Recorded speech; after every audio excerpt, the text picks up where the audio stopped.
আসসালামু আলাইকুম। আজকের সময় নিউজে আপনাকে স্বাগত। শুরুতেই সংবাদ শিরোনাম, পরে বিস্তারিত। দর্শক, জানিয়ে দিব আমাদের হাতে পাওয়া সর্বশেষ আপডেট বাংলা সংবাদ। শুরুতে থাকবে সংবাদ শিরোনাম, পরে বিস্তারিত। শেখ হাসিনাকে বাংলাদেশের হাতে তুলে দেবে ভারত। তারপর জানিয়ে দিব রাষ্ট্রপতি নির্বাচনে জামায়াত প্রার্থী দেবে কিনা জানা গেল। এখন জানিয়ে দিব কিসের হাসিনা, মাঝে মধ্যে শুধু আওয়াজ টাওয়াজ শোনা যায় বলছেন স্বরাষ্ট্রমন্ত্রী। এবং সর্বশেষ জানিয়ে দিব জুলাই শহীদদের বার্তা পাঠানো নিয়ে যা বললেন নাহিদ ইসলাম। দর্শক, এতক্ষণ শুনছিলেন সংবাদ শিরোনাম, এখন শুনবেন বিস্তারিত জানার আগে আপনি যদি আমাদের চ্যানেলে নতুন এসে থাকেন তাহলে অবশ্যই চ্যানেলটিকে সাবস্ক্রাইব করবেন। আর ভিডিওটি আপনি কোন জেলা থেকে দেখছেন এবং শুনছেন অবশ্যই কমেন্ট বক্সে লিখে যাবেন। এখন বিস্তারিত। শেখ হাসিনাকে বাংলাদেশের হাতে তুলে দেবে ভারত। 2024 সালের 5 আগস্ট গণরায়ের মুখে নয়াদিল্লিতে পলাতক ও মানবাধিকার বিরোধী অপরাধের দায় মৃত্যুদণ্ড প্রাপ্ত আসামি শেখ হাসিনাকে সংবাদ সম্মেলন করার সুযোগ দিয়ে বাংলাদেশের সঙ্গে ভারতের শিক্ষাচার ভর্তিক আচরণ প্রদর্শনে তীব্র নিন্দা প্রতিবাদ জানিয়েছেন বাংলাদেশের জামায়াতের ইসলামী। শুক্রবার 7 আগস্ট এক বিবৃতিতে জামায়াতের সেক্রেটারি জেনারেল মিয়া গোলাম পরোয়ানা এই নিন্দা প্রতিবাদ জানান। বিবৃতিতে গোলাম পরোয়ানা বললেন, বাংলাদেশের প্রতিবেশী ভারত সহ বিশ্বের সব দেশের সঙ্গে সম্মান মর্যাদার ভিত্তিতে পারস্পরিক সম্মানজনক কূটনৈতিক সম্পর্ক এবং দ্বিপক্ষী স্বার্থ রক্ষার অঙ্গীকারবদ্ধ। একই সঙ্গে বাংলাদেশের সব দেশের স্বাধীনতা ও সার্বভৌমত্বের প্রতি শ্রদ্ধাশীল, কিন্তু দিল্লিতে বসে শেখ হাসিনার মতো একজন আসামি বাংলাদেশের জনগণের বিরুদ্ধে ষড়যন্ত্রে লিপ্ত থাকা এবং সেই ষড়যন্ত্র বন্ধে বাংলাদেশের কূটনৈতিক আহ্বানকে ভারত সরকার আমলে না নিয়ে তাকে আশ্রয় দেওয়ার অব্যাহত রাখা আন্তর্জাতিক নীতি নিয়ম ও কূটনৈতিক শিক্ষাচারের চরম লঙ্ঘন। আমরা ভারত সরকারের এমন কূটনৈতিক আচরণে তীব্র নিন্দা প্রতিবাদ জানাচ্ছি। তিনি বললেন, শেখ হাসিনা নেতৃত্বাধীন ফ্যাসিস্ট সরকার বিগত 16.5 বছর বাংলাদেশের মানুষের উপর চরম জুলুম, নির্যাতন, হত্যা, খুন ও গুম চালিয়েছেন। সবশেষে 2024 সালে জুলাই আগস্টের দেশপ্রেমী জনগণের উপর গণহত্যা চালিয়েছেন। এই গণহত্যায় প্রায় 1,500 মানুষ নিহত এবং 30,000-এর বেশি মানুষ আহত হয়েছেন, যা জাতীয় ও আন্তর্জাতিক গণমাধ্যম, জাতিসংঘের ফ্যাসিস্ট ফ্রন্ট মিশন, আন্তর্জাতিক মানবাধিকার কমিশন সহ ভিন্ন সংগঠনের প্রতিবাদ উঠে এসেছে। এরপর তাকে ফেরত চেয়ে বাংলাদেশের অন্তর্বর্তীকালীন সরকার একাধিকবার ভারতের কাছে চিঠিও লিখেছিলেন, কিন্তু সেই চিঠির এখনো কোনো উত্তর আসেনি। একই সঙ্গে ভারত ও বাংলাদেশের মধ্যে বিদ্যমান দ্বিপক্ষীয় নিন্দা বিনিময় চুক্তিও উপেক্ষা করা হচ্ছে। আমার প্রত্যাশা, ভারত সরকার তার অবস্থান সংশোধন করবে এবং দরপ্রাপ্ত শেখ হাসিনাকে বাংলাদেশের হাতে তুলে দেবেন। রাষ্ট্রপতি নির্বাচনে জামায়াতের প্রার্থী দেবে কিনা জানা গেল। আসন্ন রাষ্ট্রপতি নির্বাচনে কোনো প্রার্থী দেবে না বাংলাদেশের জামায়াতের ইসলামী। দলটির শীর্ষ নেতারা জানিয়েছেন, সংসদে সংগোষ্ঠীগুলো না থাকায় তাদের প্রার্থী নির্বাচিত হওয়ার বাস্তবতা সম্পূর্ণ সুযোগ নেই। এই কারণে দলটির রাষ্ট্রপতি পদে প্রার্থী না দেওয়ার সিদ্ধান্ত রয়েছে। বিদ্যমান সংবিধান অনুযায়ী সংসদ সদস্যদের ভোটে রাষ্ট্রপতি নির্বাচিত হন।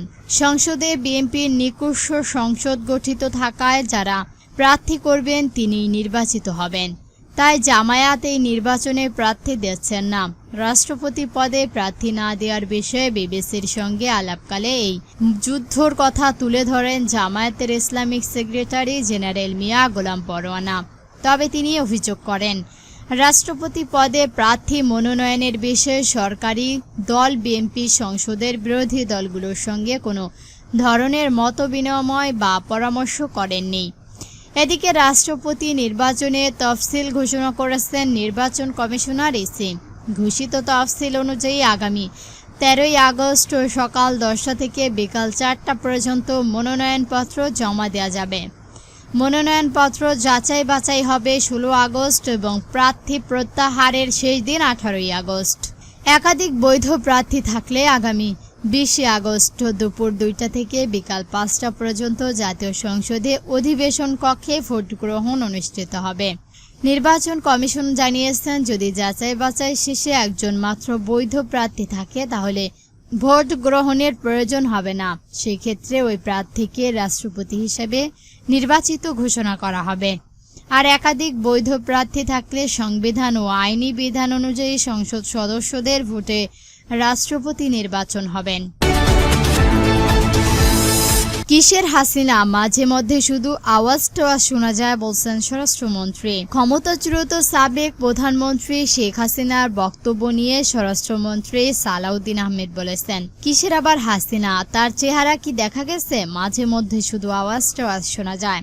তারা চেষ্টা করেছেন বাংলাদেশের কোনো অস্থিরতা সৃষ্টি করা যায় কিনা। বাংলাদেশের মানুষ কখনোই তাদের এসব রাজনীতি গ্রহণ করবেন না। শুক্রবার 7 আগস্ট দুপুর 12টার দিকে কক্সবাজার 500 শয্যাবিশিষ্ট কক্সবাজার মেডিকেল কলেজ হাসপাতালে নতুন ভবনের ভিত্তিক প্রস্তাব স্থাপনা শেষে সাংবাদিকদের এক প্রশ্নের জবাবে এসব কথা বলেছেন তিনি। স্বরাষ্ট্রমন্ত্রী বললেন, আওয়ামী লীগ রাজনীতি বাংলাদেশের মানুষ আর গ্রহণ করবে না। তারা দেশের অস্থিরতা সৃষ্টির চেষ্টা করছেন। তিনি বললেন, দেশের মানুষ এখন উন্নয়ন, স্থিতিশীলতা ও নিরাপত্তা চায়। কোনো ধরনের অস্থিরতা বা বিশৃঙ্খলতা সৃষ্টি করে দেশের স্বাভাবিক পরিস্থিতি ব্যবহার করার চেষ্টা সফল হবে না। এর আগে সকালে কক্সবাজার উন্নয়ন কর্তৃপক্ষের কওক আবাসিক ফ্ল্যাট উন্নয়ন প্রকল্পে 1-এর উদ্বোধন অনুষ্ঠানে যোগ দেন সালাউদ্দিন আহমেদ। সেখানে তিনি কক্সবাজারের পর্যটক সম্ভাবনা, সমুদ্র সম্পদ, নীল অর্থনীতি, পরিবেশ সংরক্ষণ এবং উচ্চশিক্ষা ও সামুদ্রিক গবেষণার বিভিন্ন পরিকল্পনা নিয়ে কথা বলেন। কাউকে আবাসিক ফ্ল্যাট বা প্রকল্প এক উদ্বোধন অনুষ্ঠানে স্বরাষ্ট্রমন্ত্রী বললেন, বাংলাদেশের সমুদ্র সম্পদ ও সমুদ্র বন্দরকে যথাযথভাবে কাজে লাগাতে পারলে দেশ বিপুল পরিমাণ রাজস্ব এবং আয় করতে সক্ষম হবে। সমুদ্র ভিত্তিক অর্থনীতির সম্ভাবনা কাজে লাগাতে সরকার ভিন্ন পরিকল্পনায় নিয়ে এগোচ্ছে। তিনি বললেন, ব্লু ইকোনমিক বা নীল অর্থনীতি বিলাস সম্ভাবনা হয়েছে বাংলাদেশে। সমুদ্রকে শুধু যোগাযোগ বা পর্যটকের ক্ষেত্রে হিসাবে দেখলে হবে না, এর সঙ্গে মৎস্য সম্পদ, সামুদ্রিক গবেষণা, বন্দর, জ্বালানি, পর্যটক সহ অর্থনীতির ভিন্ন খাতকেও যুক্ত করতে হবে। জুলাই দিবসের বার্তা পাঠানো নিয়ে যা বললেন নাহিদ ইসলাম, যেই ছেলেটা প্লাস্টোশন বা ক্রিমপুট কাউসিনের বাইরে কিছুই বুঝতো না, যেই মেয়েটা জীবনে কিয়সি থেকে ক্রিমস কফ পর্যন্ত সীমাবদ্ধ, যারা কখনোই সরকারি চাকরি করার কথাই ভাবেনি, বিএফ শহীদ কলেজের যেই শহীদ আফনাসের ছাত্র, রাজনীতি করার বয়সও হয়নি, সেই ছেলে মেয়েগুলাই জুলাইয়ের অবালিক পাখির মতো নেমে এসে আমাদের স্বাধীনতা দিয়ে গেছে বলে মনে করছেন জুলাই গণ অভ্যুত্থানের শীর্ষ নেতা, জাতীয় নাগরিক পার্টির আহ্বায়ক ও বিরোধী দলীয় চিফ হুইপ নাহিদ ইসলাম। বেশ কিছুদিন ধরেই একটা জিনিস ভাবছিল নাহিদ ইসলাম, জুলাই আমার জন্য আমি দোয়া করেছিলাম, আমার জন্য স্ট্যাটাস দিয়েছিলাম, আমার মুক্তির গানের জন্য আমি গান গেয়েছিলাম, ছবি এঁকেছিলাম। এমন অনেক মানুষ যাদেরকে আমি চিনি না, রাস্তায় পানির বোতল এগিয়ে দেয়া খুদে ব্যবসায়ী, আহতদের হাসপাতালে নেওয়া রিকশাওয়ালা, ভ্যান চালক, পুলিশের চোখ এড়িয়ে হাসপাতালে আহত ভাইদের চিকিৎসা দেওয়া ডাক্তার, এমন অনেক মানুষ যাদের আমি চিনি না, তারা অনেকেই কাজ করেছিল সেদিন। তাদের সকলের সেই কাজের সাফল্য ছিল এই বাংলাদেশ। দর্শক, আজকে সংবাদ ছিল এই পর্যন্তই। ভিডিওটি ভালো লাগলে অবশ্যই একটি লাইক দিবেন, আর এরকম নতুন নতুন নিউজ পেতে আমাদের চ্যানেলটিকে সাবস্ক্রাইব করে আমাদের সঙ্গেই থাকবেন। ভিডিওটি সম্পূর্ণ দেখার জন্য ধন্যবাদ।